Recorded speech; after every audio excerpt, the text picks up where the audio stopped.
Guys, kain tayo. Ang galap lang sa inyo. Ito yung ulam natin ay simple lang. Simple lang ulam natin ngayon. Simple pero masarap.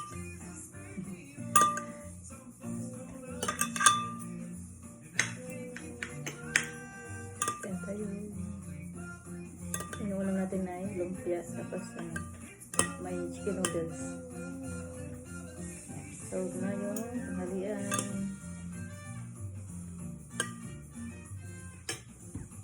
Yan ang isa. Kumain na yan. Nagkain ko na muna siya bago ako.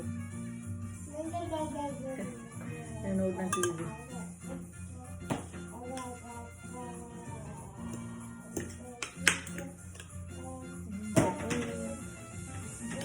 Sus. Ako pala ang sus.